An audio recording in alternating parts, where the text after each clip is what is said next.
Good morning! I'm Angelo Castro III. I'm Angela and we are the Castros. Parang kailan lang Friday. Nag-happy weekend tayo ngayon. Now it's a new week.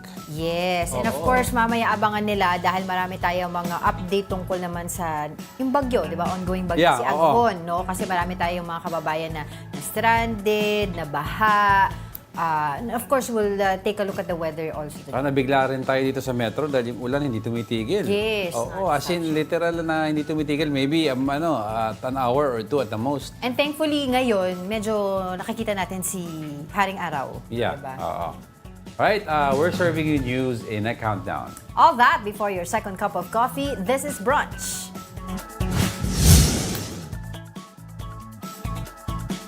Kicking off our countdown with Alas Pilipinas. Our women's volleyball team sweeps Pool A of the 2024 ABC Challenge Cup. Alas Pilipinas finished their last assignment on a high note, beating Chinese Taipei in a dominating straight sets. Ea Laure led the team in scoring with 15 points. Vanny Gandler and Thea Gagate added 12 points and 9 points respectively. With a 4-0 win-loss record in Pool A, Alas Pilipinas will now advance to the semifinals. They will next face the Pool B second-seeded team, Kazakhstan, on Tuesday, 7 p.m. Watch the games live on One Sports, One Sports Plus, and the Pilipinas Live app. Feels great. Sobrang proud ko sa naabot ng team namin. Hindi madali ang pinagdaanan namin at alam namin hindi magiging madali ang pagdadaanan namin in the future kasi ibang laban na rin ang semifinals. So, we're just going in with a positive mindset talaga. Sobrang special every batch, pero ito feeling ko sobrang sarap lang maglaro ng volleyball. Kasi natutuwa ako sa mga bata kasi sobrang mature nila maglaro and sobrang napapadali lang yung trabaho namin. Congratulations sa talaga namang kaabang-abang. No, wala pa silang talo. 4-0 nung first round. Ngayon, yung next round is semifinals. And medyo mabibigat na ang kalaban dito. Kaya Kazakhstan muna ang mga kalaban natin. Mga lalaki rin sila, mga Kazakhstan. Abangan natin yan. Yes. But, hindi lang po tayo magaling sa volleyball. Bumibida rin sa ating 9th spot ang ating mga Pinay na volleyball players. Sige, go ahead. As I've said, bumibida po sa ating 9th spot ang ating mga Pinay sa basketball. The Gilas women sweeps the FIBA Under-18 Women's Asia Cup SIABA qualifiers held in Thailand on Sunday. Gilas women dominated Indonesia 73-37. Alicia Villanueva led the team with double-double performance, 13 points and 10 rebounds. The Philippine Under-18 team first beat host country Thailand 103-58 and Malaysia 100-68. With the spectacular showing, our national team is qualified for the upcoming FIBA Women's Asia Cup Division B in Shenzhen, China next month. Isa pa yan, no? Tuloy-tuloy sa sports. Ang tawag, girl power. Women power. Ang Pinas dahil sa mga kababaihan natin. Very good. Alright, sports pa rin. A free watch party for Japan B-League was held on Saturday. The watch party featured Game 1 of Ryukyu Golden Kings and Hiroshima Dragonflies. Joining the event at the Mall of Asia were RJ Abarientos and Kai Soto, who both played abroad. Abarientos thanked basketball fans for their support for Filipino basketball players. You can watch Japan B-League games on the Pilipinas Live app. Nakaka-shock din and sobrang overwhelmed kasi makikita mo rin yung mga kababayan mo doon. So, and yung mga local, sobrang fanatic din ng basketball. Okay. Let's continue with our countdown. Arriving at the 8th spot is the Car-Free Sundays. Many health enthusiasts enjoy the grand launch of Car-Free Sundays on Ross Boulevard in Manila. Meanwhile, Diego. Meanwhile, motorists don't need to worry as alternative routes have been set up. Now, here's the report. Despite the heavy rain, runners and cyclists continue and exercising along Ross Boulevard on Sunday. This is in line with the official implementation of City Ordinance 9047 or Car-Free Sundays. Starting May 26, from 5 a.m. to 9 a.m., Padre Burgos to Carino Avenue will be closed to vehicles to give way to health enthusiasts who want to exercise. The total distance covered is around 8 kilometers. Separate lanes are provided for those who want to run and bike to ensure order on the road. Excited silang simulan na ang kanilang fitness journey. Alam naman po ninyo, dito sa lungsod ng Maynila, ang kalusugan ay isa sa mga top priorities namin. Kaya po, natutuwa ako na kahit umuulan, hindi ho nakisama ang bagyo sa atin, ay nandirito pa rin ang ating mga kababayan. Friends Denzel and Che find it perfect to run without cars on the road. Malaking bagay yun para maging mauna talaga yung physical health ng mga tao kaysa sa mga cars. Bale 6 a.m. naman siguro, onti lang siguro yung mga cars sa dadaan. So okay lang naman siguro. Hindi naman siguro big inconvenience yun. Umaga-umaga, doon pa yung energy natin, no? Tapos kung maluwag yung daan, mas nakakaengganyo po mag-exercise. The Manila LGU assures there are alternative routes that motorists can take. Nag-provide naman po kami ng rerouting scheme para sa ating po mga kababayan na may mga sasakyan. Pwede ho nilang gamitin yung ating pong service road at saka yung Taft Avenue. The service road beside Rojas Boulevard can still be used.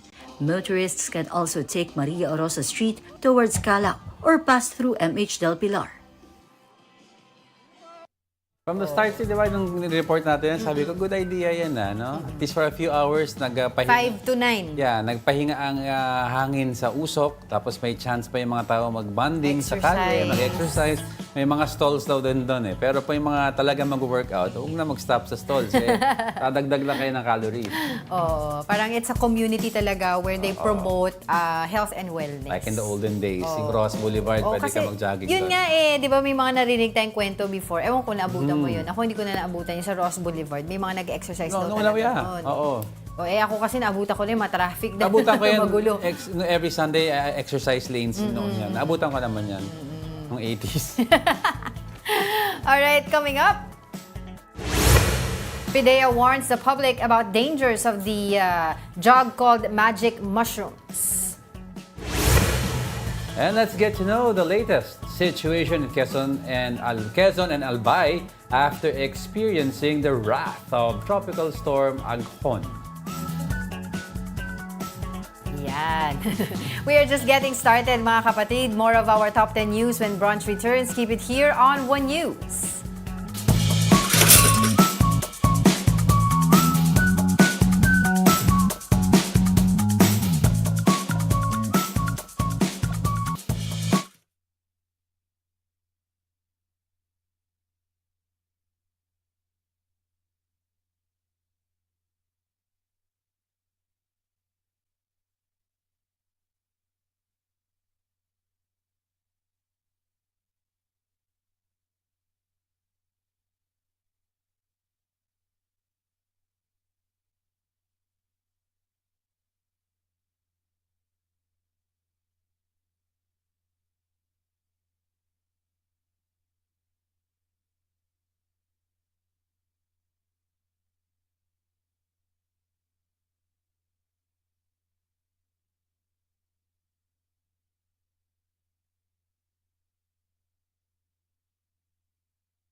morning. You're still watching Brunch here on One News. Happy Lunes. Happy Monday and good morning kay... teka lang ha, pasensya na po, medyo matanda na tayo. Kay Maris Apolinario Escoton, maayong buntag from Mindanao, from Davao City. Yo. And kay Cecil Samaniego, Sunday morning. A sunny Monday morning.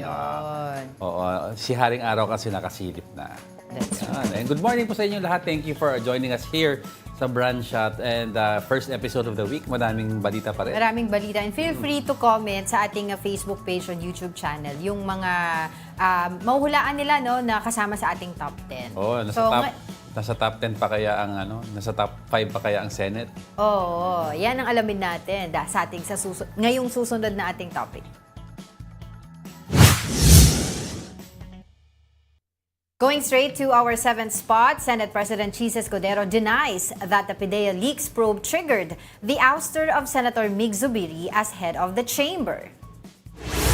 PIDEA leaks referred to leaked documents that link President Bongbong Marcos to illegal drug use. To prove that this was not a factor in Zubiri's ouster, Escudero said the investigation may continue under his leadership. The new Senate President, however, refused to reveal the reason why 15 senators signed a resolution to unseat Zubiri. Sinasabi lang niya lagi, wala na yung kumpiyansa, kumbaga. Oo, walang kumpiyansa ang has something to do daw with inclusivity sa committees. Yun lang naman daw sa Magnificent Seven. Okay, let's move on.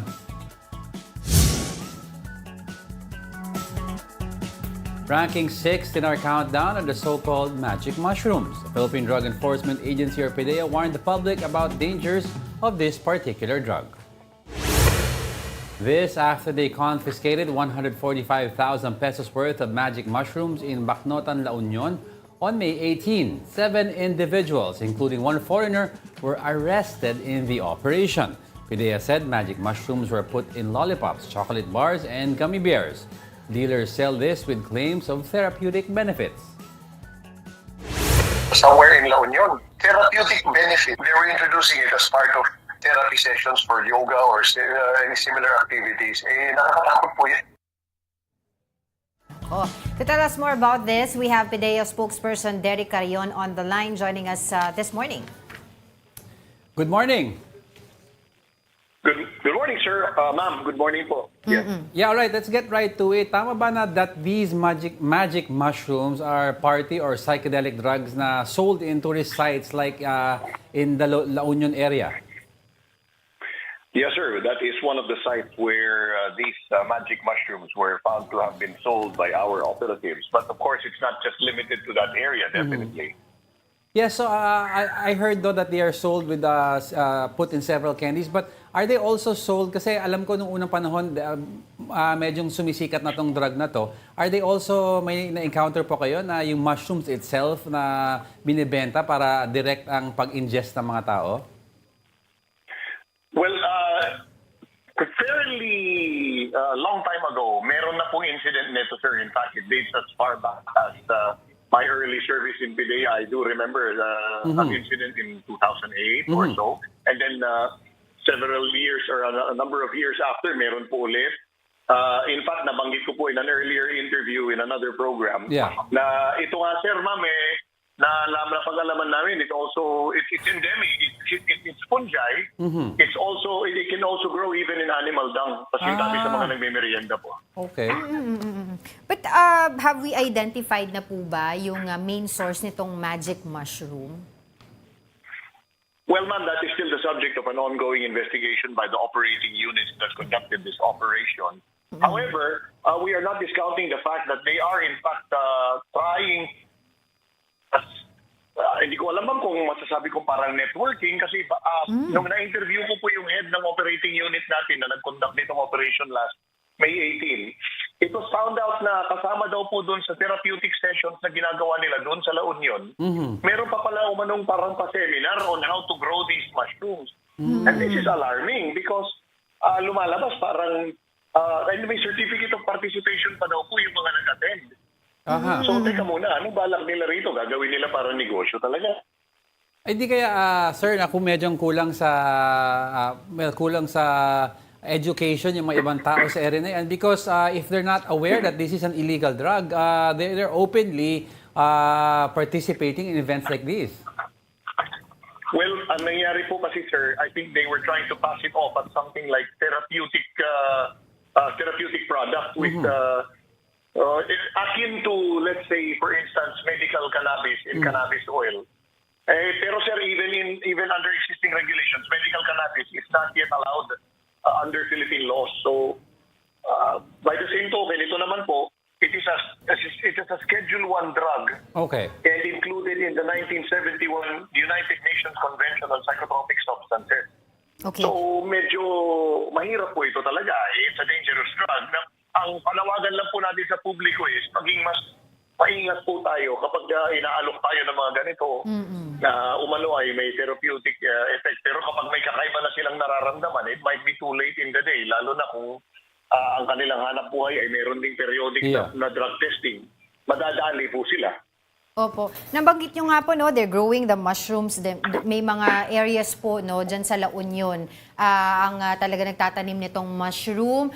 Meron din po ba tayong, kumbaga, information sa iba pang areas na ganito rin po yung ginagawa nila?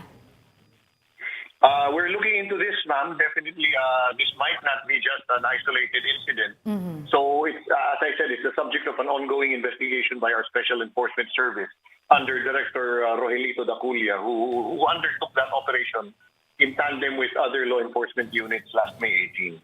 Yes, I'd like to ask also about ano ba ang distinct look nitong mushrooms nito? Kasi there are a lot of restaurants also that use wild mushrooms, culinary mushrooms for cooking purposes. So syempre may ibang tao na baka hindi nila ma-identify ito, baka maisama po sa pagluluto nila o sa mga meals nila. Well, I saw one variety, sir, na medyo matingkad.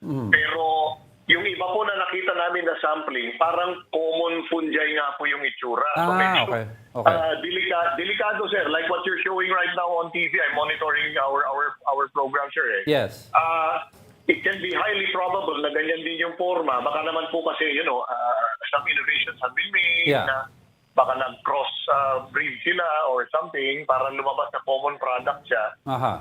Kaya nga talagang napaka-delikado, sir. If you remember, years back, we also raised an alarm on poppy seeds. Yes, that's right. Because they're also being used in certain culinary preparations, but in fact are known to be byproducts of the opium poppy plant. That's right. So, delikado rin po. Pero, sir, yun nga po, nabanggit din niyo rin kanina, may mga iba pang mga nag-a-advertise o nagpo-promote nitong mushroom, magic mushroom na to on social media and on their yoga sessions. Have we talked to these influencers, personalities regarding this? There is an effort on that part, ma'am, definitely. But of course, it will be an ongoing effort pa rin. Kasi definitely, hindi naman po basta-basta titigil yung mga yan. If they think they can get away with it, tutuloy at tutuloy po yan. Wala naman pong iniwan yan dun sa mga nagpe-peddle ng illegal drugs na the common drugs of choice, particularly yung methamphetamine and cannabis. In fact, in an earlier interview this morning, we were also discussing cannabis oil in vape products or vape cartridges. Yes, It's about the same modus operandi po eh. Right. Yes, I'd like to ask lastly, if somebody accidentally ingests this, ano po ang mga usual symptoms or mararanasan nila when you ingest this, and what can you do to keep yourself safe or at least to mitigate the effects? Kasi sabi nyo, it's a psychedelic drug. So you can be prone to doing, pardon my French, but stupid things when you're under a psychedelic drug. Yes, sir. Precisely our point, sir. Very good. That's a very good point. It's a very, very, very valid point. Kasi the active psychoactive ingredient in this po is psilocybin. And when ingested in the body, it will metabolize into psilocin. Okay. It mimics the effect. If you remember, sir, I'm a 70s baby, Yes. If you remember the hallucinogen LSD, lysergic Yes, acid yes. diethylamide. Sometimes they come in stickers or tattoos. Opo, Yeah. stamps or Stamps, diba? yes. Well, yung effect po ng psilocybin when ingested into the body is more or less the same as LSD. So napakadelikado po niya and definitely mawawalan ng tamang pag-iisip yung tao. So if at all they suspect themselves to have ingested this, they have to seek medical attention immediately. Right. Okay. Mr. Carion, taking this opportunity na rin po to ask you regarding the ICC probe. Previously po sinabi ng DOJ, they will brief our President, PBBM, regarding po the legal options on ICC probe nga po. No? Meron po ba, have we heard about this already? May mga instructions na po ba tayo regarding this? Personally, I have no personal knowledge on any developments here too, but I am aware of the fact that our officials, particularly our Director General and specific service directors, attended a hearing at the House of Representatives that I think is similar to a parallel effort to something like this, looking into alleged human rights abuses in relation to the anti-drug campaign. All right, thank you so much for your time today as spokesperson, Derek Carion. Thank you very much, ma'am, on behalf of Director General Moro Virgilio Lazo. Yun. So, yeah, maganda that's yung very sinabi niya, dangerous, yung LSD baby kasi, naalala ko yung kinikwento niya. Sa Lasal Green Hills, yung batches ahead of me, may nagbebenta kasi ng LSD noon sa may avenue. May mga students na bumili ng tattoo. Yung mga fake... This is years ago. Yeah, fake 80s. That's why he was talking about yung panahon ng yung mga tattoo na dinidikit with the... Yeah, I know that. Yung babasain mo. Yes, babasain mo. Ngayon, meron isang student daw from that area na ginawa yun na para may LSD pala naka-patch onto that. Ang ginawa ng student, umakyat ng isang postes, sumigaw daw siya si Batman, and tumalon. Siyempre, namatay siya. He jumped onto the avenue. Later on, they found out na may mga LSD peddlers selling it sa may tattoo, stamps, or dinidila lang kasi yun, tinutunaw. Etong kaso naman na ito ay pinopromote nila kasama Part sa of wellness. yoga sessions, microdosing, which is also being promoted online by social media at saka several personalities, Yes. social media influencers. They're trying to achieve kasi yung the original way of doing yoga, yung achieving a psychedelic state naturally. Siguro, mga ibang taong siraulo, dinadaya nila by putting the small doses of these magic mushrooms para kunyari. Sa mga gummy bears. Para sa kunyari mga na-achieve mo yung pagkain. psychedelic state naturally. Yung pala, hindi nila alam, naka-ingest na. Kaya sabi ni Sir, ni spokesperson, if you feel something different coming to you right away, seek medical attention because you're prone to do stupid things. Exactly. When you are under the influence of psychedelic drugs. So they have yet to identify other areas that are growing Pero matagal these na to. mushrooms. Matagal na tayo. Kasi ito, kung hindi pa nahuli yung sa La Union, di ba? Alam ko Certain nun. foreigner and several Filipino. That's sa north. Pero sa south, Los Baños area used to have a lot of magic mushrooms na inaano ng PDEA, tinitingnan nila noon pa. Naku, pwede naman mag-yoga na walang ganun. Ako yoga ako nang wala namang Hindi, magic kasi mga mushroom. ibang yoga, yung mga meditation na hinahabol nila, yung psychedelic state. The state of mind, Yes. diba? Okay. Sige, from drugs or magic mushroom, di pa tayo sa iba pang issue. Entering our top 5 are Vietnamese vessels. Filipino fisherfolk raised concerns about the increasing number of Vietnamese fishermen in Panatag Shoal. In a House hearing, Filipino fishermen said the Vietnamese appear to be in good graces with the Chinese Coast Guard. Unlike Filipino fisherfolk, Vietnamese fishermen were not confronted or chased away by the Chinese in Panatag Shoal. Worse, the Vietnamese reportedly are using nets and intruding into their payao to deprive them of a decent catch. Senior Deputy Speaker Aurelio Gonzales Jr. said the Congress will form an interagency panel to address this problem. Baba. Oo.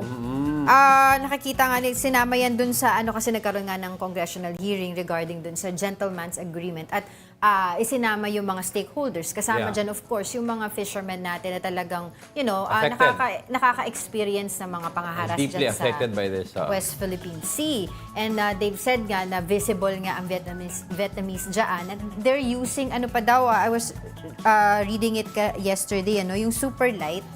These are super lamps that they use to attract fish and the members of their food chain to specific areas para mas madali yung pag-harvest. Yeah. Pero this is according sa ating batas, bawal ito bawal itong gamitin. Tapos yun nga, yung mga payaw na nilalatag doon ng mga fishermen natin ay naiistorbo din ng mga Vietnamese fishermen as well. Hence, nagkakaroon din ng problema sa pagkuha ng mga isda, no? Ang mga fishermen natin doon sa West Philippine Parang Sea. meron agreement kaya ang Vietnam with China, no? Very friendly We don't daw. know, very friendly Pero if you sila. remember, Baka because years, but they if you- recognize Vietnamese rather No, than I Philippines. think years back kasi remember may time na nagka-confrontation Yes, I ang know that. Vietnamese boat tsaka yung Chinese, I think Coast Guard. Tapos parang the Vietnamese boat was kasi pabangga sa kanila yung Yes, Chinese boat. Nakipagbanggaan ng Vietnamese boat. They were they maintained their defensive stances at lumaban sila sa Chinese. So I don't know ano yung mga dealings after that. Kasi kung mairita dapat ang China sa isang specific area sa kanila because they were confrontational and we're not confrontational. Yun nga, baka, ewan ko, that's what I said, baka Kasi nare-recognize sila kasi- dahil naglumalaban. O kaya kasi makulit tayo eh. We're just asserting our sovereign right over Pero the area. at the end of the day, ang talagang kawawa dyan, yung fishermen natin that were just, yung ang sabi ko nga sa post ko kapon, lumalaban ng patas. Diba doon? They're just trying to earn for their families. Tapos ganyan ang nangyayari sa kanila. They're trying to feed the nation. And the nation as well. And they're also asking the PCG during the congressional hearing na sana daw mas dumami pa yung presensya nila doon. Kasi sabi nila, according doon sa mga fishermen na yun, siguro during their time na sila ay nangingisda doon, hindi sila masyado nakakakita ng PCG. So sabi nila, nagkakaroon lang daw ng visibility na PCG doon kapag may mga resupply missions. So they're asking baka daw pwede rin para sa kanila. Yun ang kanilang And I remember hearing a fisherman said na hindi naman ganun kalaki ang kita nila, yung buhay nila nasa peligro pa. Diba? Kawawa naman. So it's not that ano ba yun, isa lang instead na sa Chinese lang din sila nakikipag-deal, ngayon they have to They're dealing with different people. With lumalawak Vietnamese naman. lumalawak ang sakit ng ulo ng fishermen natin. Okay, next.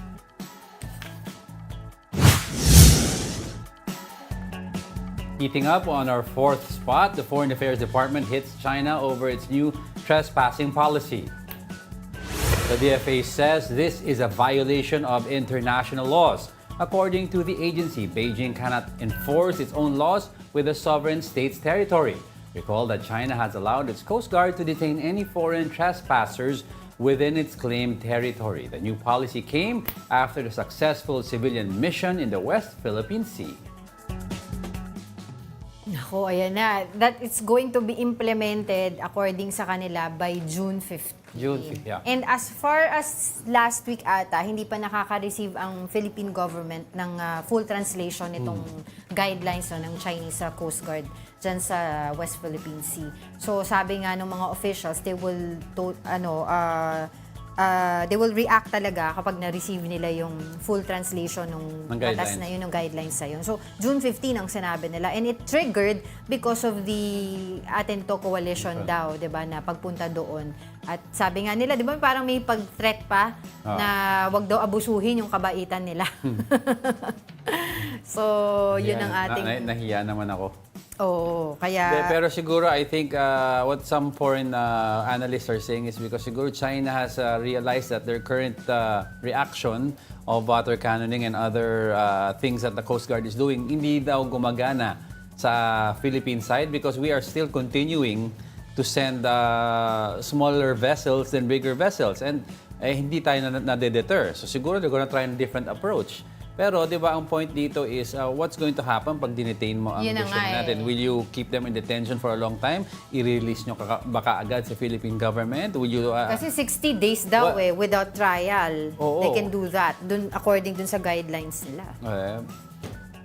Well, diba? let's see. Kaya yun din ang kinakatakot ng mga fishermen natin, di ba? 60 days without trial. Up to 60 days without trial. Hindi mo alam kung paano sila tratatruhin doon sa under detention. Di ba? So, lumalawak yung usapin natin ngayon, di ba, sa West Philippine Sea. Nanganganak ng nanganganak. Tapos ngayon, meron din mga ginagawa sa Congress. May proposed bill, which is ito, Manila Representative Benny Abante files a bill that seeks to regulate or ban TikTok. Abante raised concerns about TikTok, citing its parent company's possible connections to the Chinese government. The Solon also mentioned the influx of Chinese students in the Philippines and Bamban Mayor Alice Guo being a possible Chinese spy. The call to ban TikTok also comes in the face of growing tensions between China and the West Philippines in the West and the Philippines in the West Philippine Sea. TikTok poses a threat to us as it collects personal data from its users and subscribers. Lahat ng mga subscribers po ng TikTok nila alam that their personal data is being collected. It is very alarming because TikTok can easily transmit this collected data to the Chinese government. Well, data, in all fairness naman, although other platforms also collect data. You have the Meta Group, we have Instagram, you also have yung kay Elon Musk, yung X, di ba? They collect Formerly data. Twitter. Yun lang kasi, TikTok is owned by a Chinese group. So, inaano nila, they're likening it to baka the info collected by these companies being turned over to the Chinese government. But they have to be very careful in how they do this because majority of our Philippine influencers or local influencers, ang income nila galing sa TikTok. And I know several people na malaki ang kinikita and malaki lang ang binabalik sa community because they earn from TikTok. Yes. So it's a different kind of economy for these people na kumikita sila in a non-traditional way. Oo. So in context ng 49 million yung users dito sa 49.9 million users dito sa Philippines ang TikTok. 'Di ba? And majority nun or most of it ay yun nga tulad ng sinabi mo ay mga live sellers, mga influencers that they get their income from it. Kaya maraming mga nagsasabi bakit ganun? Because last year until early this year pinag-uusapan nila at ginawa naman yun yung pag-ban ng TikTok sa mga government agencies, 'di ba? Paggamit nun sa loob at paggamit nun sa paglalagay ng TikTok app sa government-issued phones. Yes. 'Di ba? Kasi ang issue dito is security 'di ba? So ayun. So nung kasi last Friday we were able to talk to Congressman Benny Abante regarding this dahil nga siya yung nagpo-propose nito sa TBS At yun nga yung sinabi niya, he was able to talk to other lawmakers as well and others would support it. So we'll see kasi baka yung ibang mga tao naman like mga political analysts and etc. Are saying that this could be also parang issue ng freedom of speech. 'Di ba? So kaya dapat maging maingat din sa pag-resolve nitong issue na to. Dahil yun nga, magiging issue din siya ng freedom of speech So, bakit? Oo nga. Ang haba ba? Hindi. Ang ano ko lang is instead of banning the application outright, why don't you regulate? Di ba? Find a good way to regulate this para hindi naman mapunta sa peligro yung mga information ng tao. Kasi sinasabi nga na sa ibang bansa binaban ito sa India, 'di ba? Sa US they're trying to ban it. Yeah. Ang pinaka-guideline daw kasi nitong TikTok app na to is that they get the personal information and they give it to the Chinese government. And they have access daw to manipulate the videos. Those were the allegations. Because itong TikTok na to ay multi-sectoral corporation Maraming may-ari niyan Well, before we move on, YouTube, may nakapost naman na deepfake doon. So, hindi lang sa TikTok lang yan. Just regulate properly. Anyway, don't go away because we're not done yet. May dalawa pa. Stay with us. Dapat pala.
Welcome back. You're still watching Brunch here on One News. Uy, May nagtatanong, ikaw ba pabor ka daw ba magano? Iba ng TikTok? ha? Pabor ka daw No. ba? No, I regulate. Regulate it. Pero Ako wala kasi ako TikTok eh. hindi, wala na akong TikTok. Diba? Pero regulate mo kasi ang daming may nag-i-income dyan. Uy, sorry pala sa mga lahat ng mga Minnesota fans. Natalo po ang team nyo. Panalo May po ang pa-update. Dallas. Hindi, because yung mga Lakers fans nag-migrate to Minnesota because tinalo ng Denver ang Lakers, tinalo ng Minnesota ang Denver. So bawian. Ngayon, Dallas. Si Luka Doncic. Busy po kasi siya sa panonood. Luka Doncic po. Mga iba kasi sabi Luka Donkey.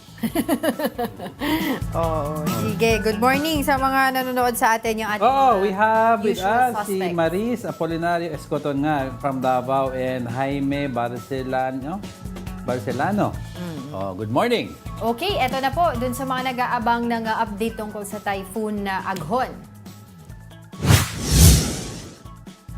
Yan po ay pasok sa ating top 3. Let's check in on the latest on Typhoon Aghon. Pag-asa last spotted its center over the coastal waters of Casiguran, Aurora. It packs winds of up to 140 kilometers per hour and gustiness of up to 170 kilometers per hour. Aghon is forecast to move generally northeastward over the Philippine Sea. It may exit the Philippine Area of Responsibility on Wednesday. Wednesday pa, abangan yan na. So meron pa tayo. Oo. Although, ngayon nga sabi nga natin, medyo sumikat na yung araw. Pero doon sa mga areas, kasi ang Metro Manila, signal number 1 di ba? Ang Aurora doon talaga naka-sentro. Dami na apektuhan sa may Quezon. itong si Aghon, may mga light ang winds, pero yung ulan na binagsak niya. Pero it's not apparently pala yung pagbagsak na sa ulan, it's not very significant sa mga areas na kailangan niyang lagyan ng tubig sa mga dams. Yun, exactly. Oo. Actually, kausap nga namin si Francis Mojo natin. Orsho. Oo, Francis si Francis Orsho. Orsho nung Friday, yun nga yung sinabi natin eh. Tinanong natin sa kanya the last time kung yung bagyo ba na to, yung ulan na to will somehow increase yung water mismo If it's sa significant Angat-Dan. enough. Oo, diba? Yun, alamin din natin ulit sa kanya yun dahil mamaya hopefully makausap natin siya. Diba? Okay, Kung saan pang areas uulanin, And of malakas course, pa ba? yung question sa iba is, di ba, kung yung mananatili yung lamig o init. Let's talk more about Typhoon Aghon. We have with us right now via Zoom mobile journalist Francis Orsho. Good morning, Francis. Good morning, Angela and Angelo. Kumusta naman at anong mga lugar nga? Yun nga tulad ng pinag-uusapan namin dito ni Diego, no? Ano pang mga lugar yung patuloy na makakaranas ng mga ulan at of course, hangin? Angela, ito nga dahil itong bagyong Aghon ngayon or nasa category na siya ng typhoon ay nasa coastal waters nitong nasa east portion ng Aurora. Itong mga nasa western or eastern zone yung nakakaranas ngayon ng mga malalakas na pagulan including itong nasa eastern portion ng Isabela, ng Aurora, including sa may ilang bahagi ng Quezon Province at ng Central Luzon. Kabilang na rin itong Bulacan area kasi itong mga lugar na ito dahil malapit doon yung sentro ng bagyo sa kanila, nakakaranas sila ng mga pag-ulan. But kung ita-translate natin ito into the data or numbers na binigay ng Pag-asa, nasa 50 to 100 millimeters yung rain na ibinubuhos sa mga lugar na yan at nasa light to moderate rains daw yung kumbaga lakas ng bagyo na nararanasan doon sa mga lugar na yan. Yes, Francis, posible pa bang lumakas ang bagyong Aghon? And ano ang effect ng bagyong Aghon this next few days? Considering sinabi ng Pag-asa until Wednesday. Until Wednesday ito. So yung naranasan natin ng weekend, hanggang Wednesday pa yan? Angelo, mag-maintain sa typhoon category itong bagyong Aghon at inaasahan natin babaybayin na kasi yan itong Philippine Sea or sa katawigan ng dagat ng Pilipinas hanggang sa Wednesday nga. At ang direction kasi niyan patungong northeastward at habang papalayo ng bansa, nandun pa rin siya sa strength ng typhoon hanggang sa malakas ng Philippine Area of Responsibility. Pero kahit na lumalayo na yan sa ating Area of Responsibility at sa kalupaan ng Pilipinas, sabi ng Pag-asa, Angelo and Angela, hatakin ito yung southwesterly wind flow na ngayon nga nakakaapekto na sa ilang bahagi ng Western Visayas and Luzon na siya ring nagpapaulan doon sa mga lugar na yon. So itong southwesterly wind flow, ito yung paunang epekto naman ng southwest monsoon o hanging amihan. Okay. At dahil malapit na nga tayo sa tag-ulan, nagkakaroon na tayo ng mga ganyang epekto. At aside from this southwesterly wind flow na hinahatak nga nitong Typhoon Aghon. Meron din tayong mga localized thunderstorms sa ibang bahagi ng bansa, especially sa southern part ng Visayas at sa Mindanao. Yun nga no, this weekend, over the weekend, talagang walang tigil yung mga pag-ulan. Kamusta naman yung mga dam? May mga significant na increase ba ng tubig, level ng tubig doon? Actually, Angela, kakatapos lang natin kausapin yung mga hydrologist from Pag-asa, and naging malaki yung contribution ng pagbuhos ng ulan dito sa may Angat watershed. Kaya nadagdagan ng halos 1 metro yung supply ng tubig or yung elevation doon sa Angat Dam. Kung nung nitong weekend nasa 178.80 meters yung naging elevation ng Angat Dam, dahil daw dito sa epekto naman ng bagyong Aghon, nasa 179.79 meters yung kasalukuyang water elevation ngayong araw. So inaasahan natin, sabi din ng Pag-asa, na in the following days, dahil pa rin sa epekto nitong bagyong Aghon, ay aabot ito sa minimum operating level na 180 meters. Kasi sa ngayon, nasa below 180 yung elevation niyan. So asahan natin, madadagdagan yan, Angela. Hopefully, pero yun nga, syempre, ang pinagdadasal naman natin, wag naman mabaha talaga ng tuluyan yung ating mga kababayan. Pero, Francis, meron pa ba tayong nakikita mga other weather systems sa labas ng Philippine Area of Responsibility na posibleng pumasok sa bansa natin? So far sa ngayon, Angela, wala pa tayong nakikitang iba pang sama ng panahon na pwedeng direktang makaapekto sa ating bansa ngayon. But again, uulitin ko, aside doon sa bagyong Aghon, ito nakakaapekto yung isang weather system na southwesterly wind flow na pinalalakas at hinahatak nitong bagyong Aghon, and at the same time yung mga presence ng localized thunderstorms sa iba't ibang bahagi ng bansa, including Visayas and Mindanao, Angela. Alright, maraming salamat sa iyong oras sa ating mobile journalist Francis Orsio. Dire-diretso na. Dire-diretso na. Let's move on.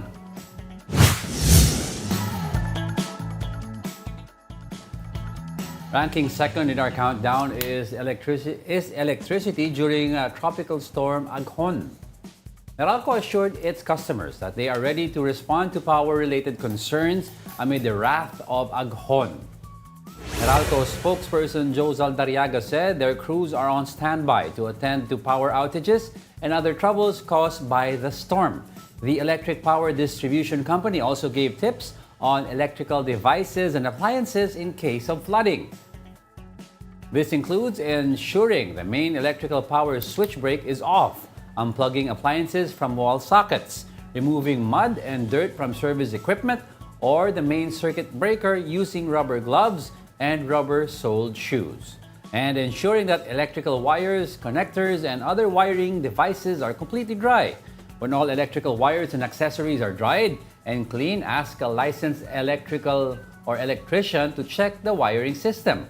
Meralco and One News under Signal are part of the MVP group of companies. Kasi alam naman natin kapag bagyo, yan isa sa mga unang tinatamaan yung mga linya ng kuryente. Okay, let's continue with our countdown para sa ating top story.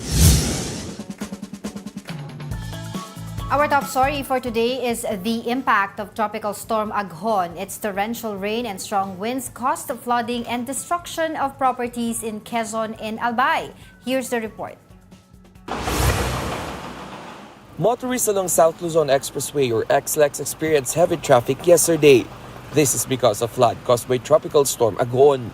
But even if they made through SLEX, motorists still face heavier traffic along Maharlika Highway in Quezon Province. In the town of Tiaong, commuters were stranded at 1 p.m. because of the long lines of cars on the road.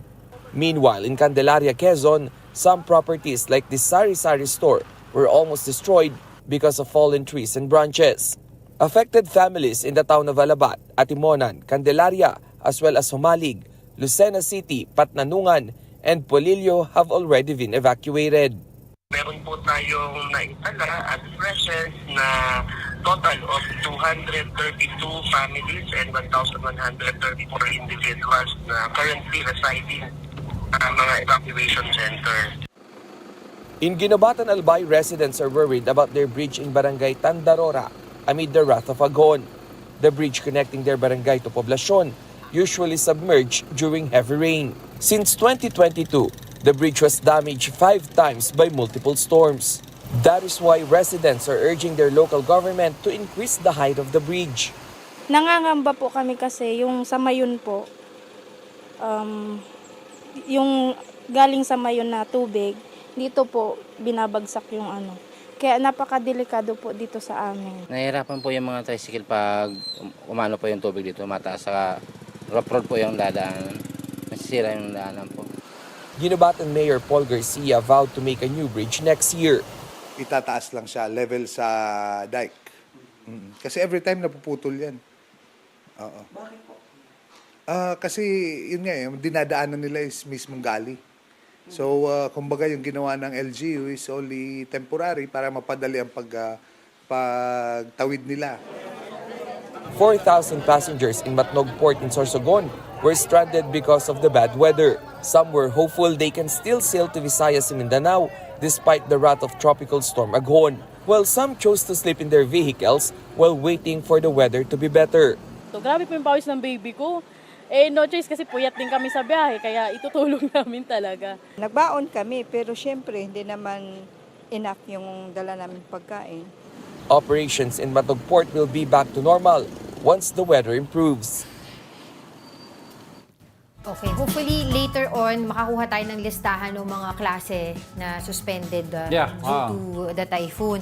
But yun nga, nakita naman natin dun sa mga areas na kanina sa Albay, no, natatakot nga sila dyan dahil dun sa lakas nga ng Typhoon Aghon. And then I was reading kanina, ang Lucena is currently under state of calamity. Nag-declare na sila. And alam naman natin kapag under state of calamity ang isang lugar, this will enable them to access their calamity fund easily. And of course, makokontrol yung prices of goods during the calamity period, ano. And marami doon kasi sa mga areas nila ngayon daw yung mga 1,250 families composed of 5,607 individuals are yun nga, nasalanta sila ng bagyong Aghon at temporarily sila po ay nasa mga evacuation centers, which is, what are the evacuation centers here in the Philippines? Mga eskwelahan. So alam na rin natin yan, kaakibat niyan ay suspension din ng mga klase dun sa mga areas na yan. And you are seeing now on our TV, our monitor, no, yung mga areas sa Quezon na talagang heavily affected by this typhoon.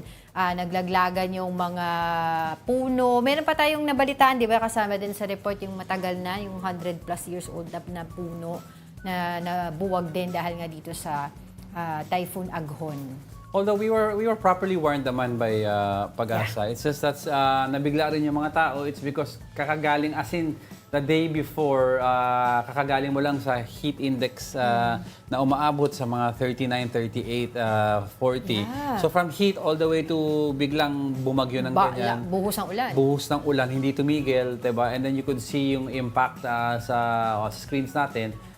More on itong Aghon kasi instead of stronger winds, yung rain volume medyo malaki ang dinump niya. Kanina sinabi nga ni Francis, 'di ba? Oo. Yeah. Oo, tapos sa Metro Manila naman, parang at least na gauge nila yung capacity ng ating mga pumping stations in case na ang Metro Manila naman or NCR ang maging sentro ng isang bagyo, how ready we are to respond to that, 'di ba? May mga certain pumping stations pala na hindi pa fully functional. So they have to take a look at that also.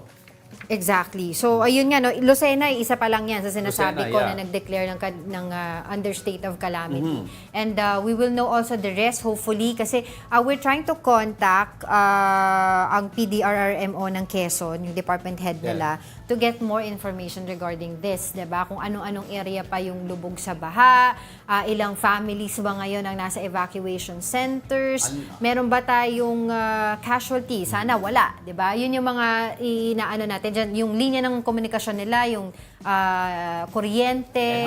Ano yung mga needs or necessities nila at this point, diba? Do they have access to clean and potable water, diba? Exactly. Kasi si Pangulong Marcos always makes it a point na everyone has access to clean water. Bago-bago pa lang siya, you could see him mga statements niya that kailangan, aside from everything else, meron kang water, communication, electricity, eventually pag safe na, diba?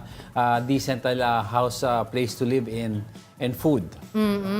Tapos, diba, yun, exactly, nabanggit mo yung food na yan. Siyempre, dun sa mga evacuees, yung mga pamilya na nasalanta ng bagyo, yan ang mga kinakailangan nila, immediate need nila 'Diba, na kung sila ay nasa mga evacuation centers, hopefully tuloy-tuloy yung pagbibigay ng mga relief goods sa kanila. And usually, pag ganyan, number 1 na pumupunta, sumusugod dyan para sa makatulong ang Alagang Kapatid Foundation. Yeah. Hi kay Miss Menchi Silvestre na lagi ding nanonood sa atin. And I'm sure, in action na yan na ginagawa nila hopefully na makatulong nga doon sa mga nasalanta ng mga kababayan natin due to this typhoon. Ang fear pa nila is if ever yung mga hindi pa makauwi, tapos bigla mag-transition yung weather muna, back to its old state, yung medyo mainit. Kung pumalo ng 40 degrees, usually these evacuation centers are not even equipped to handle the heat. So paano daw yung mga older people natin, mga senior citizens natin, tsaka mga children, di ba? Oo. Tsaka yung ginagawang mga clearing operations, Yeah. di ba? Kasi as of now, dahil mayroon pang ang bagyo at Wednesday pa ito hihina at lalabas ng Philippine Area of Responsibility, hindi pa makakagawa ng mga malawakang clearing operations yan. So yung mga ang tawag dito, yung mga relief goods na dapat i-donate, i-deliver sa mga evacuees, yung mga affected families, magkakaroon na naman ng, kumbaga, challenges yan, di ba? Na pagdala doon sa kanila. Yan, nakikita po natin sa TV screen. You can't restore power also until klaro na lahat ng mga linya are safe. Kasi baka may mga open wires, di ba? So, before they restore everything, they have to make sure na medyong far from harm ang mangyayari sa mga tao. Well, di ba, ilang months tayong, kumbaga, we prayed for rain. Di ba? Kasi sobrang init ng mga nakaraang araw. Hindi naman natin din pinagdasal yung ganito na sobra yung baha, yung destruction para sa mga kababayan natin. So at the same time, you also think about them, especially yung mga street dwellers natin na wala talaga silang bahay, walang masisilungan during this time. Yan. Kaya sa mga kababayan natin watching, laging tumutok sa One News. Diba? For more updates on in Typhoon Aghon. Hanggang Wednesday pa po si Typhoon Aghon. And all our other programs will keep you abreast on the latest happenings. Oo. Batiin ko lang tong mga nanonood sa atin na talagang, ang tawag dito, nakaabang sa atin. Inabangan nila tong ano natin yung typhoon update natin. Ako muna, sige, go. Salamin ko si Cecil Salamin ko, si Sam Pokemon Go. Ayan. Ito si Mer. Sino kaya ito si Mer? Si Mer. Si Maris Apolinario Escoton. Nanonood siya mula sa Davao City. Si VJ. And of course, si Mother Earth na nanonood sa atin parate. Tito Tix. Si Tasha. Tasha, Tito Tix. Yan, mga ano. And sa ating viewers natin, please join us again tomorrow. Don't forget. Kasi may mga updates pa tayo for sure about Typhoon Aghon and other trending news. Oo, and thank you again for joining us and lahat ng comments nyo. Keep them coming. Yes. And ano pa? May babating ka ba? Wala na? Alright, with that, I'd like to leave you with a quote that could start off your week right. If I cannot do great things, I can do small things in a great way. Oh, MLK. Quote by MLKJ. Martin Luther King. At totoo yan. No? Totoo yung kasabihan na yan. To be great, you don't need to do great things. Kahit maliliit na bagay. Mga grande na kaagad. Small things that help a lot of people. That in itself is being great. Diba? Kapag may advisory sa barangay ninyo na huwag lumabas dahil may banta ng bagyo at pagbaha, diba, adhere. Yung small, yung pagsunod mo yun, isang malaking tulong na yun. We're not asking you to go out sa flood in jet skis to rescue people, but do your part. Do your part. Pag sinabing kailangan evacuate din, diba? Yun lang. Bakit? Evacuate. Hindi, I'm just saying that. Kasi diba, by doing that, yun yung may own way mo para makatulong din sa community mo. Diba? And then, kudos din sa mga rescuers natin na talagang 24/7 on standby. Naka-standby sila para to make sure yung mga families, diba, individuals within their community ay ligtas. You wanna do great things? Kung makita mo ang mga rescue workers sa malapit sa bahay niyo, bigyan niyo ng water, diba? Crackers, diba? Konting pagkain. And hopefully talaga walang casualty. Yun ang talagang pinagdadasal ko. Right, and that wraps up today's episode of Brunch. Join us again tomorrow. I'm Angela Lagunzad Castro. And I'm Angelo Castro III. We are One You. All sides, all the time.